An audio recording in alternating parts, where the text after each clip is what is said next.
I came from a little town, Riverside, California, and it was probably at that time much smaller than Bellingham. And I decided to go to art school.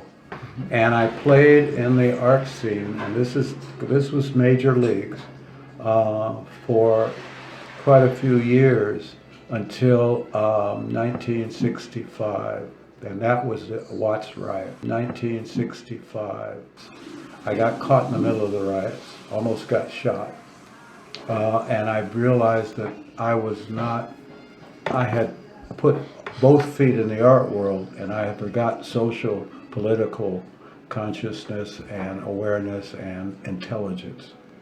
When the Watts riots were going, L.A. was going to get burnt down. Yeah. I mean, the whole place it looked like it was coming down. Yeah. The thing that caught my eye was the fact that the art community, and these are people who are connected all over the world, but the Los Angeles West Coast art community paid no attention. They were still living in Beverly Hills. And you could smell smoke. You couldn't open your gallery door without smelling smoke. And they paid no attention. So it was, this is the kind of stuff I'd like to talk about, is that this is what caught my eye and ear, and it made me question, if art doesn't deal with this kind of stuff, then what the fuck are we doing? I left the art world at that point. That led to theater, and it turned into guerrilla theater. How's everybody? I feel a little show-offy tonight. It ain't too often I can come out in front of a bunch of people and just show you the kind of things I do every day. So we called ourselves the Bodacious Boogerilla, and started doing guerrilla theater on the streets. Laundromats, church steps, nightclubs, festivals, and so forth. And the group became very important to the political movement in Watts, in Los Angeles, and we took, I think the group kind of took the role of Zorro, in the sense that Zorro, the guy with the sword that puts the Z on your ass, in the sense that if a group or a situation needed a real hype of energy, of oftentimes information, they'd always call the Bodacious, and we'd come out, we'd do something absolutely bizarre. They were really like performances, but they were political performances. They were satiric, they were sometimes scandalous, sometimes they were a little dangerous, some of the stuff we used to do. We got visited by the FBI in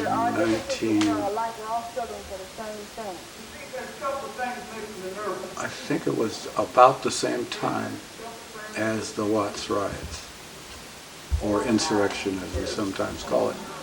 And that's when Bodacious turned into Bodacious TV Works. I was able to get some grant money and put together a 3-color camera studio, and we started doing stuff in the community, teaching kids how to use the equipment and so forth. But we had to come in off the streets because we had been intimidated pretty thoroughly by the government.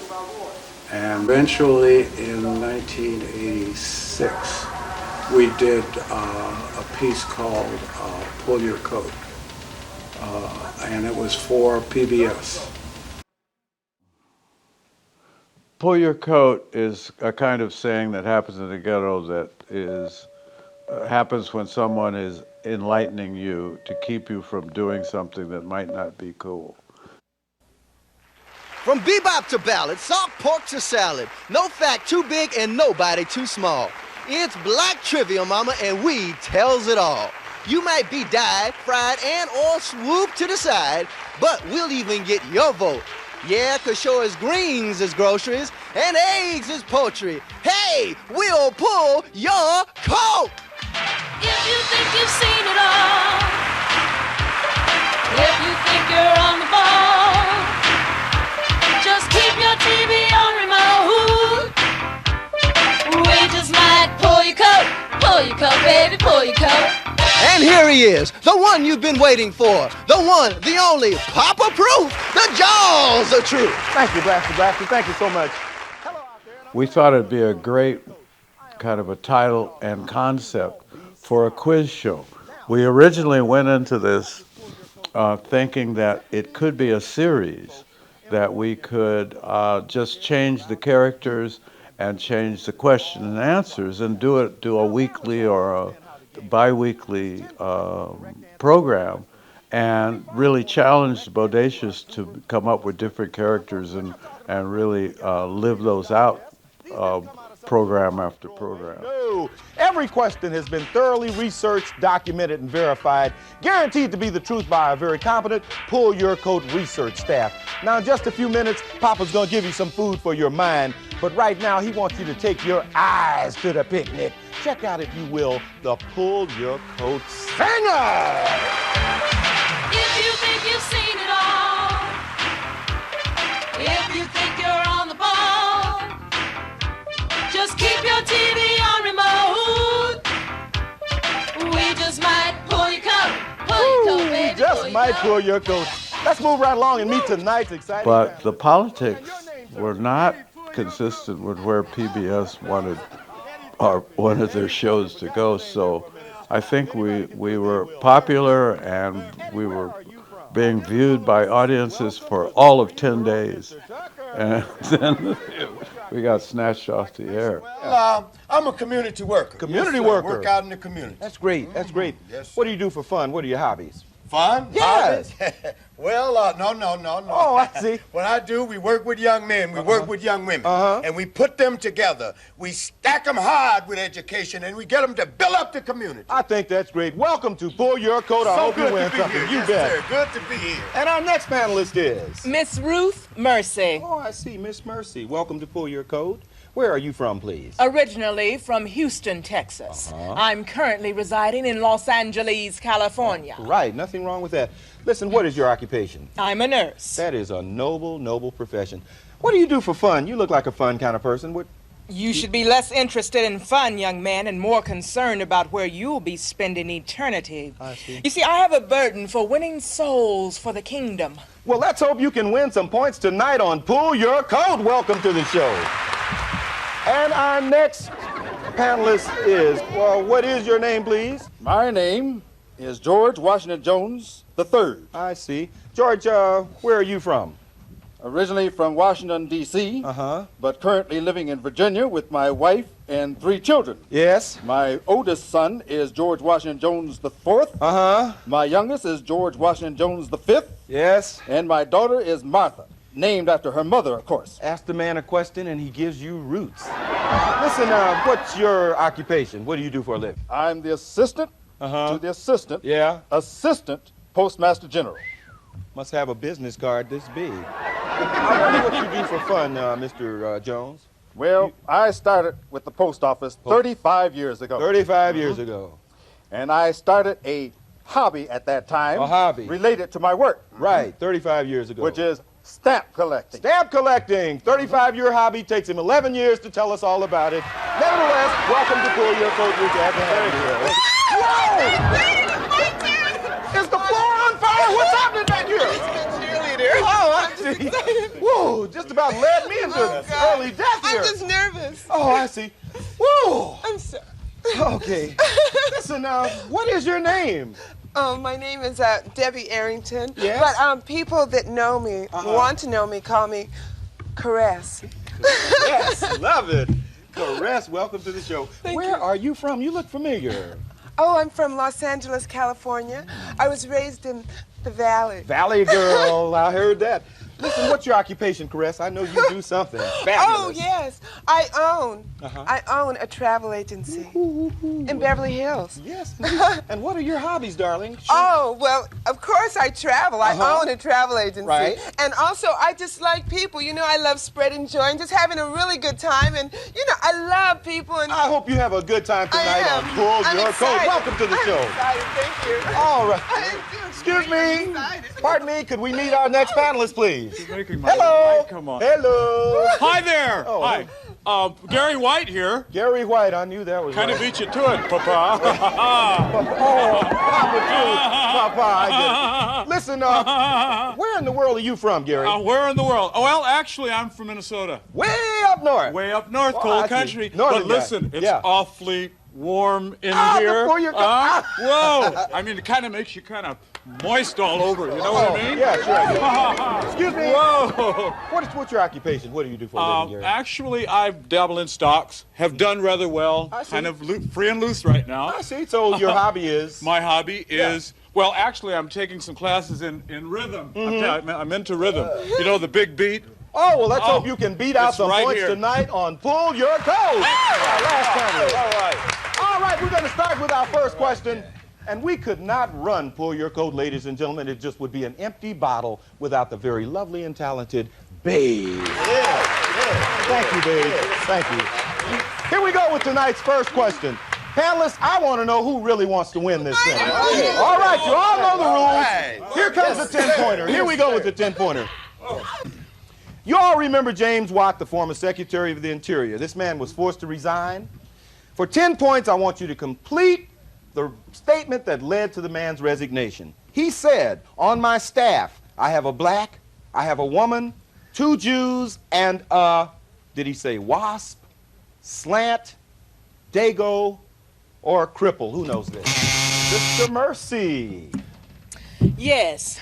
The statement that led to Mr. Watt's resignation, and I quote, Yes. on my staff, I have a black, Yes. a woman, 2 Jews, and a cripple. The man said it, folks. And well, he should have resigned after such a degrading statement. 10 points for Sister Mercy. Pull your coat. Pull your coat. Pull your coat, baby, pull your coat. Pull your coat, baby, pull your coat. I just love that. The Pull Your Coat singers, 2 of which were my daughters, and they're friends. The music was written by a friend of ours who was kind of in the music business, but had been very kind of hung around bodacious during the time we were doing political theater, so that it was almost a family operation, our end, the talent end of that.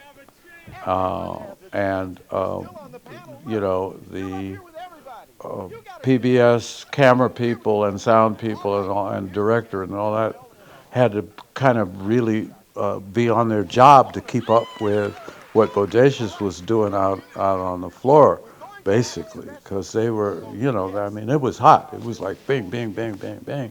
And you got to call camera shots on all that stuff. And so they had to really be on their toes. If you think you're on the ball, just keep your TV on remote. We just might pull your coat. We pulled it off. I mean, I thought it, all things considered, it worked out really pretty cool.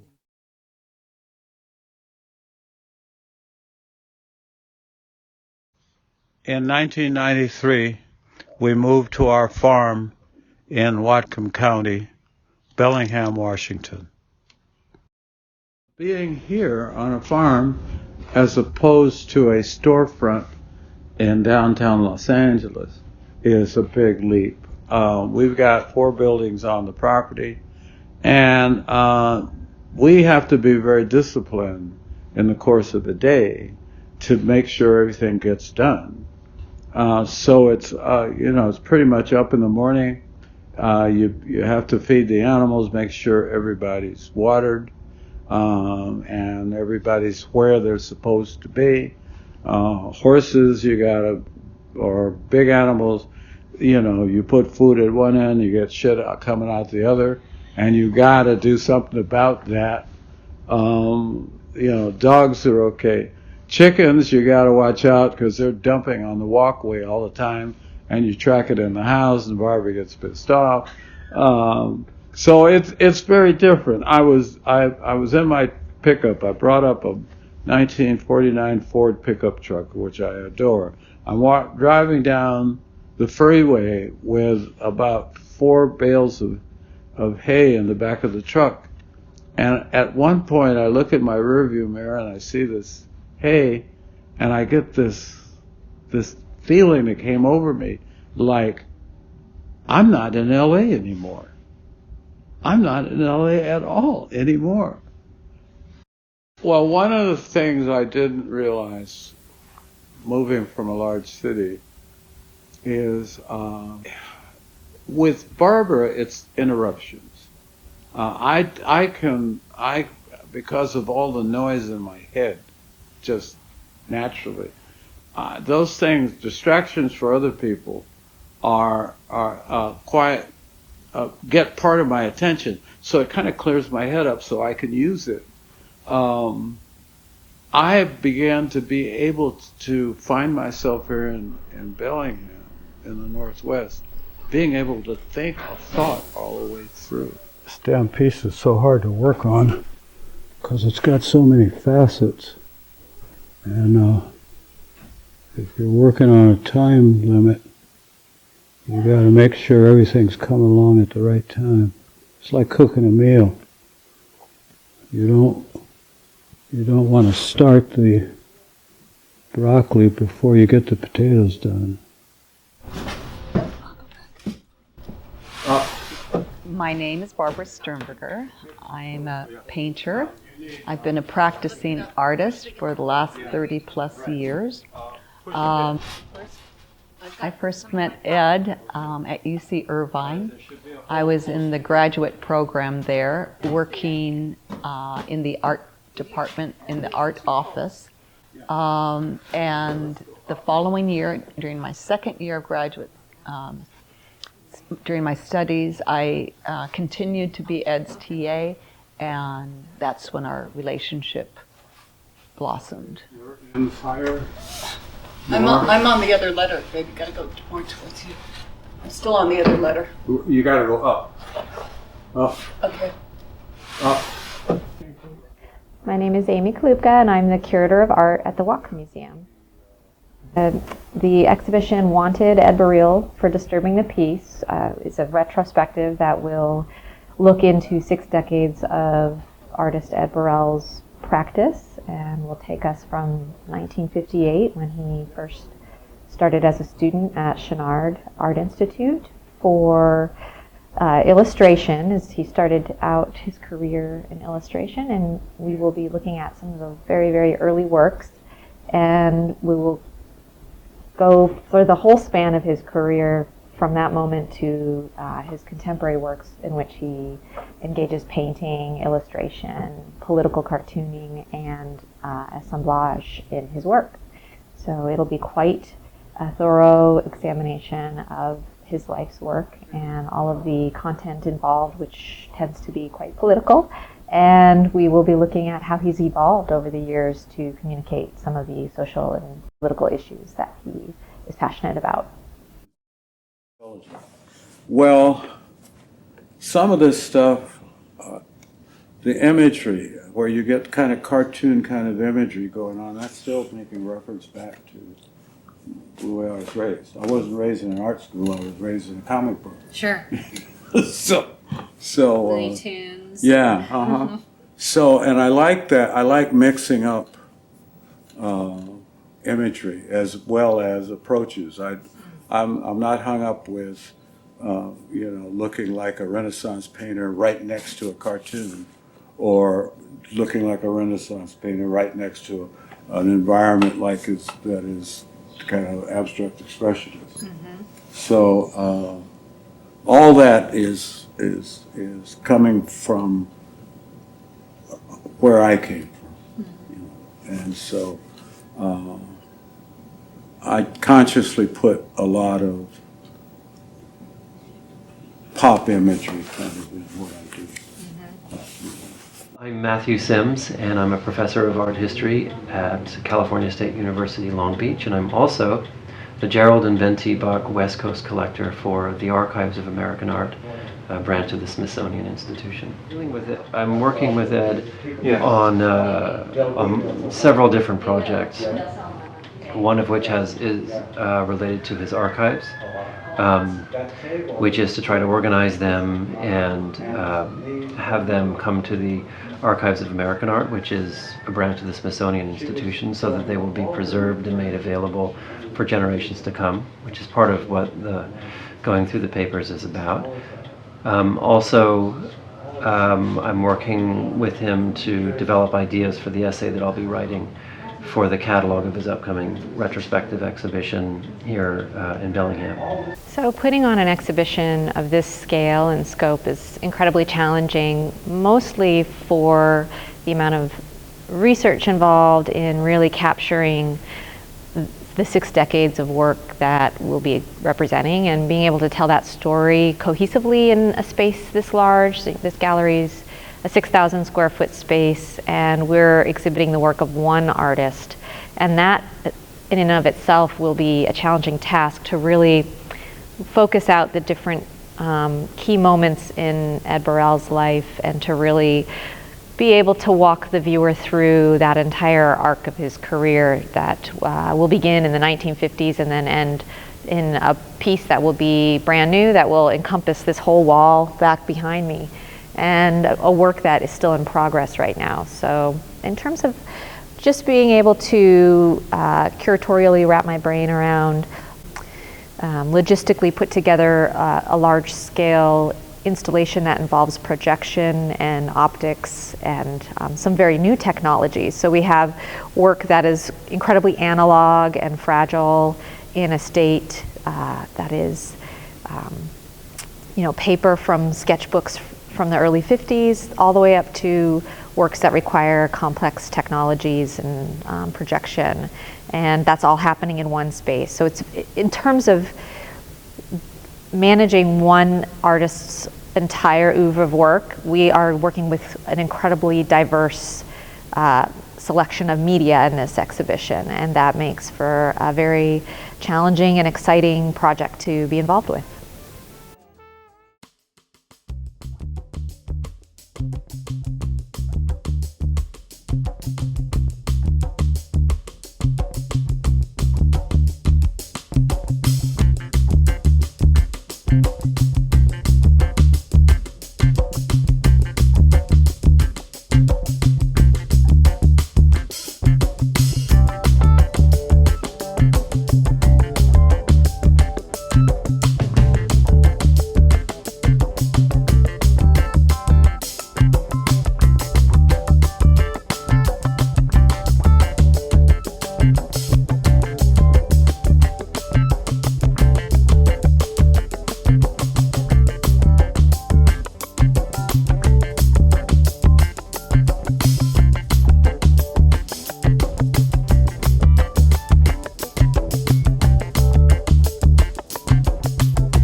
I'm waiting to get my head nailed on upside and backwards.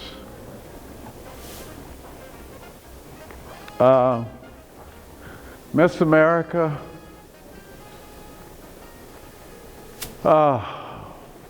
this piece is like, it's called Manufacturing Consent.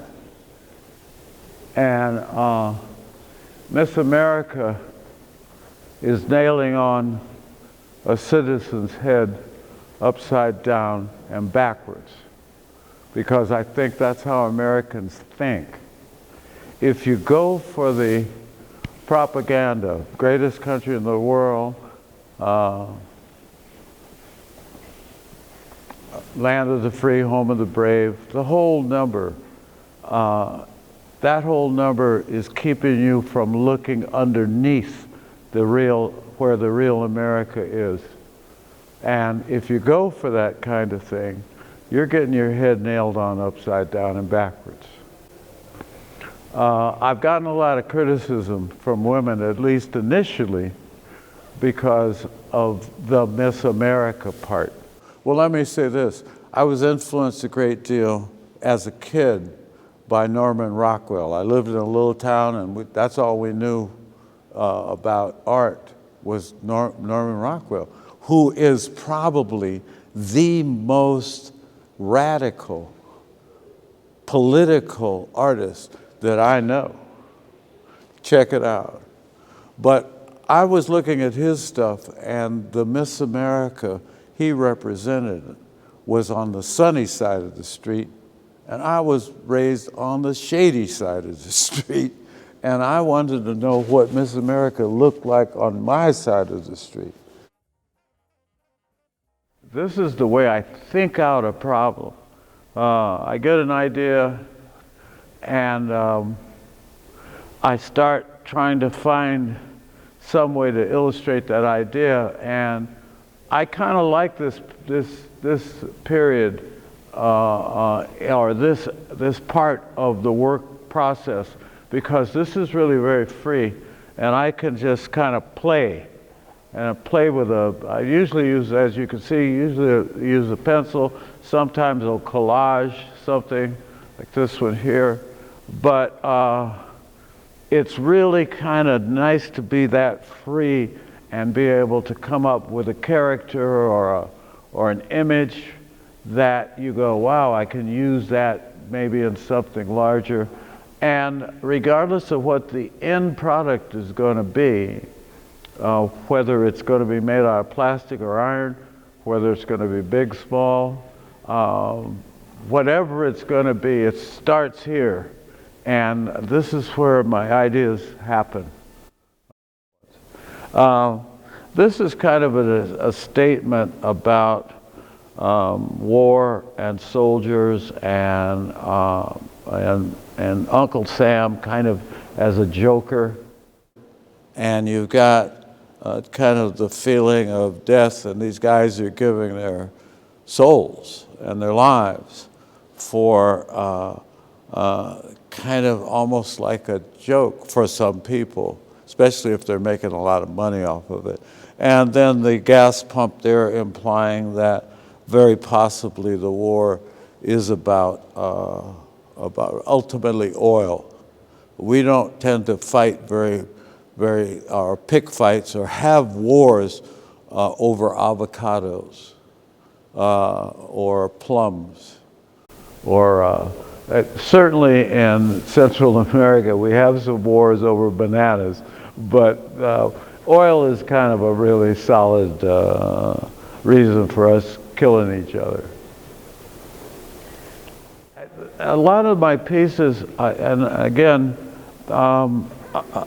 they are almost like launching pads for the next one. And this one was, I think a lot of work came from this piece. Of the way, again, how my head works. You get a lot of stuff floating around, general stuff, and you hope it comes together. I was probably in the back of my head thinking about an apocalypse or apocalyptic situation. Global warming comes directly to mind. I think our fascination with fossil fuels and the apocalypse starts sort of like makes sense. And the four horsemen, as it is in the Bible, I had to make 5 because I wanted to have the horsemen match the letters in Exxon. E-X-X-O-N. In effect, we have actual space in something like a scythe in the hands, illusionary space with the head, which is projected, and you've got actual two-dimensional painting on several layers of plastic, which kind of comprise the whole gamut of what these things are made up of.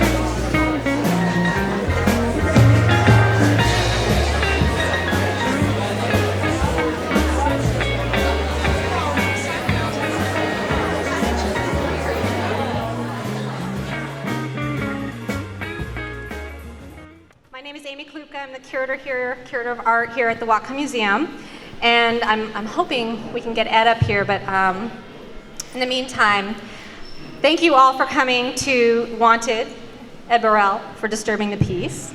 Yes, let's give Ed a huge round of applause.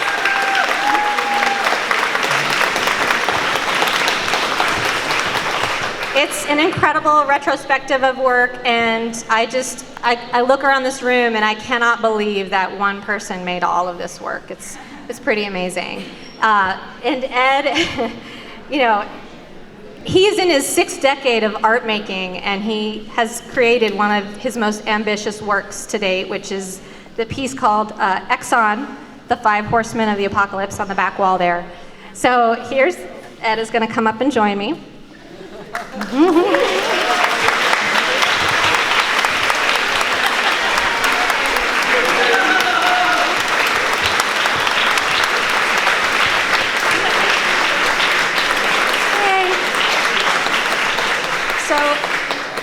Many of the people in this room are former colleagues or students of Ed's, which is pretty incredible. I feel like this is your life a little bit. Are you a former student? I am a former student of Ed's. Yeah. Here, raise your hand if you're a former student of Ed's.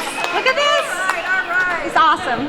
So Ed taught at Western Washington University, and we even have students here from 30 plus years ago when he taught at UC Irvine. So that's pretty incredible. John Carpenter. Let's see. Raise your hands. Johnny! All right. So Ed has just, he has just forged forth in this work, and he is just uncompromising in his work and his work ethic, and he's inspired so many of us who were students of his and so many of his colleagues and friends, and this is just the result of that effort that is just tireless. I mean, tireless. And some of us are laughing because we just know. We know. And with that, I want to hand the mic over to the man of the hour and say thank you so much for this experience. Yeah, okay. Here's Ed Bereal.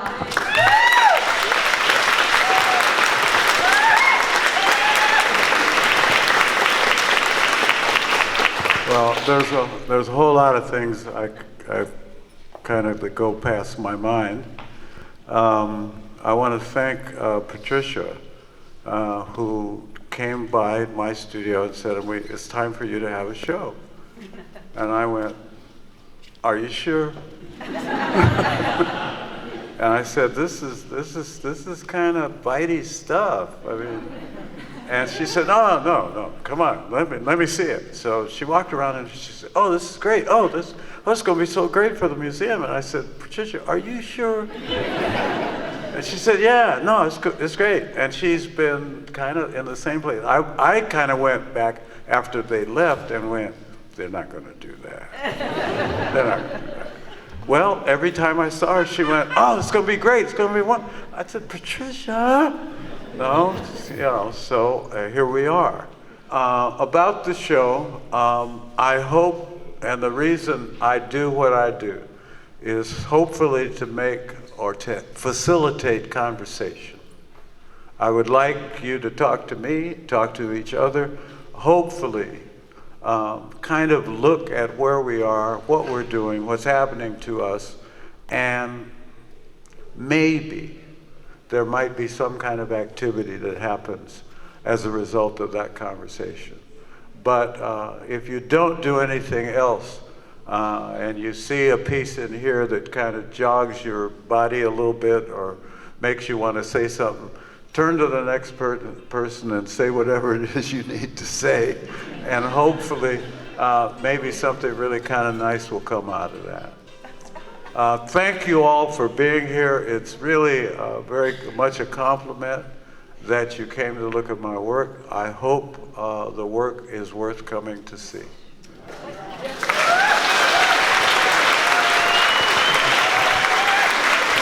Thank you all. Enjoy the show. Come give Ed a hug.